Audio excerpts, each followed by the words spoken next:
So welcome students. Next we will study two important terminologies, schemas and instances. Schemas क्या होता है, like हमने अभी पहले मेटा डेटा के बारे में पढ़ा था. मेटा डेटा क्या होता है? It defines the data about data, means कि हमारा डेटाबेस में क्या डेटा स्टोर्ड है, that is called the meta data. So like that we have the terminologies related to this called schema. Schema हमारा क्या करता है? ये भी हमारा एक मेटा डेटा की तरह ही होता है, जो हमारे ओवरऑल डेटाबेस के स्ट्रक्चर को या उसके डिस्क्रिप्शन को डिफाइन करता है. बट मेटा डेटा और स्कीमा में डिफरेंस क्या है कि हमारा जो स्कीमा होता है इसके अंदर हम अपने कॉन्स्टेंट्स भी डिफाइन करते हैं. लाइक मैंने एग्जांपल लिया था कि स्टूडेंट का रोल नंबर क्या है, हर एक स्टूडेंट का रोल नंबर यूनिक होगा, तो वो हमारी क्या बन जाएगी? एक प्राइमरी की बन जाएगी. तो ये जो हम की डिफाइन कर रहे हैं, these are the constant. So database schema defines the description of the database along with the constants related to the relations or the database. Second is instance. Instance क्या होता है कि एक पर्टिकुलर मोमेंट ऑफ टाइम पे हमारे database में क्या data store है, that is called database instant. और वो जो हमारा डेटाबेस है एक पर्टिकुलर मोमेंट पे, उसको हम डेटाबेस स्टेट भी कहते हैं. कि suppose currently now in fifth semester we have 360 students, so this 360 is the database state in which we have 360 students in studying in the third year. So with schemas we have three schema architecture. ये three schema architecture क्या है हमारा? कि सबसे पहले हमने database abstraction पढ़ा, जिसमें हमने देखा कि हमारे डेटा को एब्स्ट्रैक्ट करने के 3 लेवल्स हैं. The lowest level is physical level, second is logical level and the higher most abstraction level is the view level. तो इन 3 एब्स्ट्रैक्शन लेवल के लिए, 3 एब्स्ट्रैक्शन लेयर्स के लिए हमारे पास हमने क्या पढ़ा? डेटा मॉडल पढ़ा. कि हर एक लेयर के लिए, हर एक एब्स्ट्रैक्शन लेयर के लिए हमें क्या करना पड़ेगा? एक डेटाबेस मॉडल डिफाइन करना पड़ेगा, डेटाबेस का स्ट्रक्चर डिफाइन करना पड़ेगा. सो जो हम डेटाबेस उन 3 लेवल पे डिफाइन कर रहे हैं, उनका क्या होगा? एक पर्टिकुलर स्कीमा भी होगा, क्योंकि कुछ ना कुछ डेटा हमारा हर एक लेवल पे स्टोर्ड है. So for these 3 corresponding to these 3 levels of the database abstraction, we have 3 different data models, and for each data model we have a schema. So that's why we have 3 schema architecture that corresponds to each data model of the 3 layers of the data abstraction. अब इस 3 schema architecture की purpose क्या है? It is used to achieve the program data independence. program data independence means कि अगर आपको अपने physical data में चेंज करना है तो आपको उससे अपर लेवल पे चेंज करने की ज़रूरत नहीं है. अगर आपको किसी एप्लीकेशन प्रोग्राम पे चेंज करना है तो आपको इंटरनल लेवल पे चेंज करने की ज़रूरत नहीं पड़ेगी. That is called program data independence. And also to support the multiple views of the data we have the 3 schema architecture. So what is 3 schema architecture? This is the 3 schema architecture. 3 schema architecture has 3 different schemas for 3 levels of the data models corresponding to 3 levels of the data abstraction.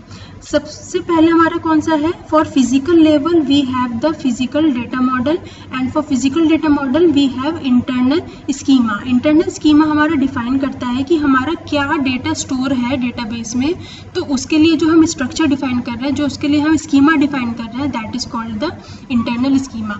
तो always remember, internal schema हमारे internal storage structure की details को define करेगा कि हमारा database में क्या store है, किस तरीके से स्टोर है. So all the details related to the internal storage structure is defined by the internal schema.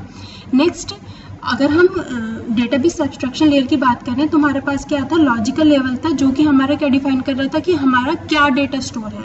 So for that we have the representation and implementation data model, and the schema related to that is conceptual schema. तो conceptual schema हमारा जो internal details है उसके कुछ भी define नहीं करता, वो सिर्फ ये डिफाइन करता है कि हमारे डेटाबेस में क्या क्या एंटिटीज हैं. So it only defines what data is stored in the database, and the schema is called as the conceptual schema. Next, the third schema we have is for the view level of the data abstraction. For that we have the conceptual data model, and for that we have the schema called external schema. external schema में क्या होगा कि database सिर्फ ये define करेगा कि जो user हमारा इंटरेक्ट कर रहा है डेटाबेस से, उसको डिफरेंट फॉर्म्स में डेटा की रिक्वायरमेंट हो सकती है. So external schema enables different users or the end users to view the data in different formats. So this is 3 schema architecture and it is very important from examination point of view. So these are the definitions of all the 3 schema: internal schema used for the internal level, conceptual schema used for the conceptual level which describes what data is stored in the database, and external schema is used for the view level or the external level which describe the different views that the user may need to access at particular instant of time.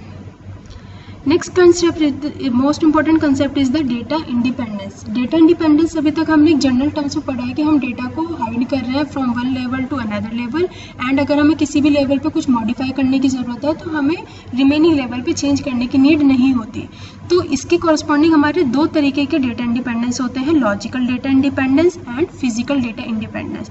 Logical data independence क्या कहता है कि अगर आप middle level पे, अगर आप conceptual schema को चेंज कर रहे हो तो आपको एक्सटर्नल स्कीमा चेंज करने की ज़रूरत नहीं पड़ती. वी कैन से दैट कि सपोज लॉजिकल डेटा इंडिपेंडेंस क्या कह रहा है, suppose you want to change this conceptual schema, then you do not have any need to change the schema of external level. That is called logical data independence. Second is physical data independence. Physical data independence किससे deal करता है कि अगर आपको internal schema पे change करना है तो आपको कंसेप्चुअल स्कीमा को चेंज करने की ज़रूरत नहीं पड़ेगी. फिजिकल डेटा इंडिपेंडेंस किसके लिए, suppose you want to change this internal schema, so there is no need to change the schema at the conceptual level और द कंसेप्चुअल स्कीमा. तो फिजिकल डेटा इंडिपेंडेंस क्या है, changing the internal schema without having any need to change the conceptual schema. And logical data independence क्या है, if you need to change the conceptual schema then there is no need to change the schema at the external level. So that is called data independence, logical and physical data independence. You can understand this with this diagram कि अगर आपको physical schema change करना है तो आपको logical schema change करने की ज़रूरत नहीं है, और अगर आपको लॉजिकल स्कीमा चेंज करना है तो आपको एक्सटर्नल स्कीमा चेंज करने की ज़रूरत नहीं है. So this is logical data independence and the second one is the physical data independence.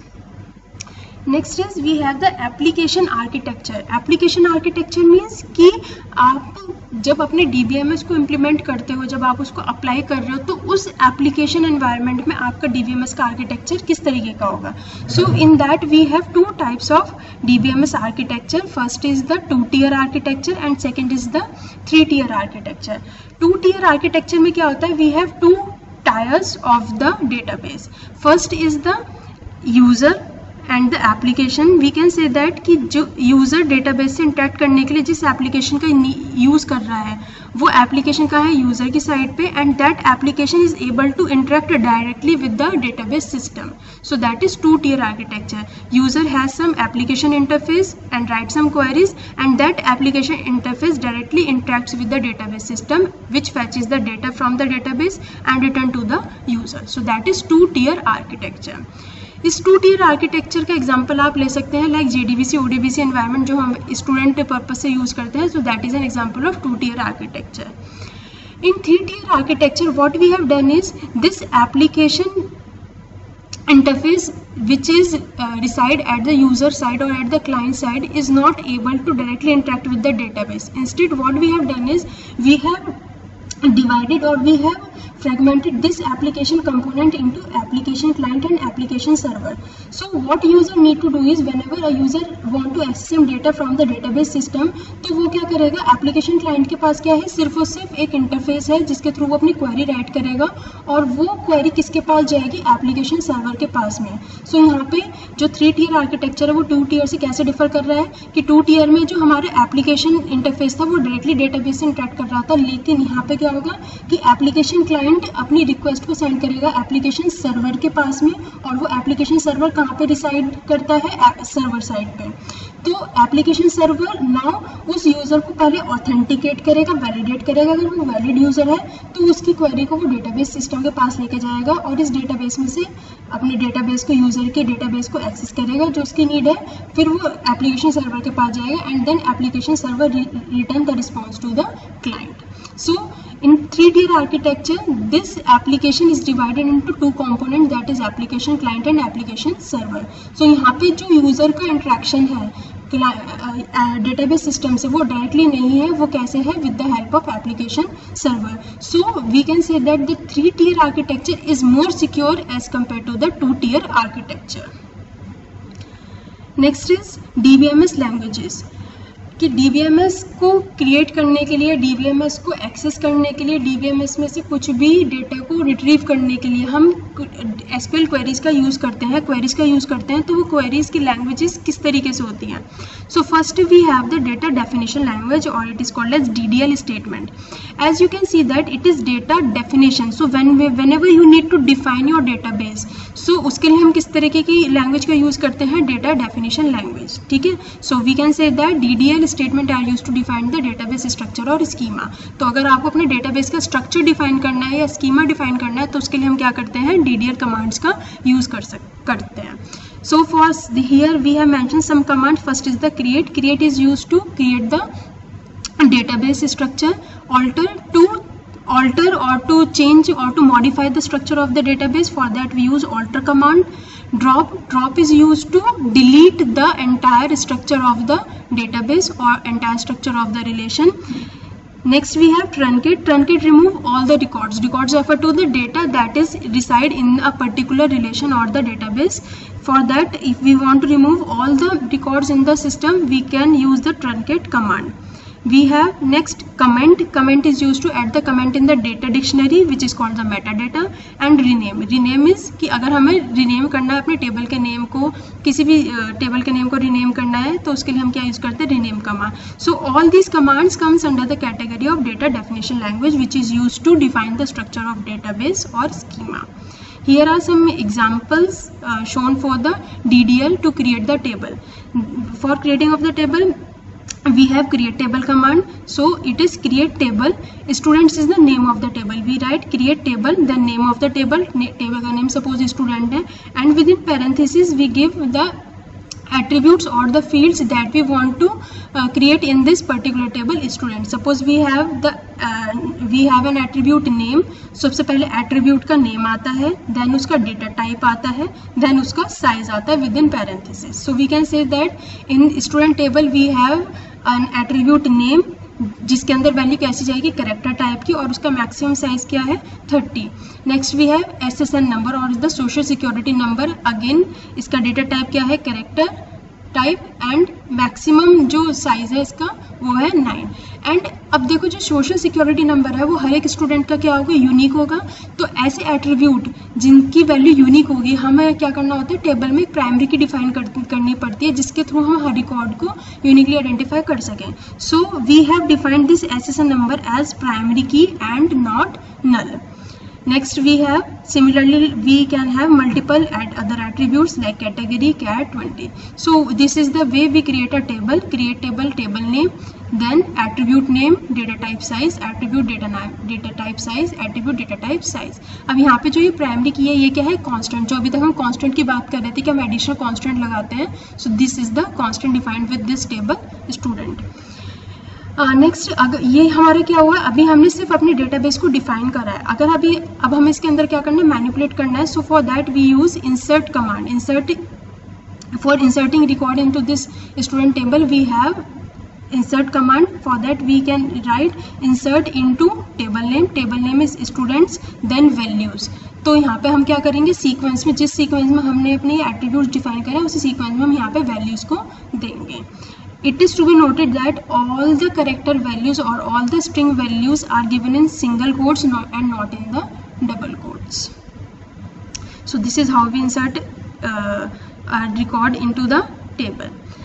So next we have data manipulation language. फर्स्ट हमने DDL पढ़ा था जो सिर्फ हमारे डेटाबेस को डिफाइन कर रहा है, लेकिन अगर हमें मैनिपुलेट करना है, मैनिपुलेशन में सिर्फ और सिर्फ मॉडिफिकेशन नहीं आता. Instant it includes insertion, deletion, modification, all the 3 things. Here are some examples. Select is used to retrieve some data from the database. Insert to insert a record in the database. Update to modify an existing record in the database. Delete to delete an existing record in the database. So these are 2 major types of DBMS languages that we use for creation and manipulation of the database. Next we have DBMS interfaces. DBMS interfaces means कि जिसके through हम एक interface जिसके through हम क्या कर रहे हैं, अपने डेटाबेस से इंटरेक्ट कर रहे हैं। So we have studied there are different types of users of the database, so referring to that we have different types of interfaces defined for a particular type of user of a database. So first is menu based interface. Menu based means कि we have a set of menus and we can select what type of operation we want to perform in with the database. Second, we have form based interface. Form based interface means कि we have a form associated to a particular database. We just need to fill the form and we will get the response from the database. Third is graphical user interface. बहुत common है जो हम use करते हैं, graphical user interface by clicking the icons and so on.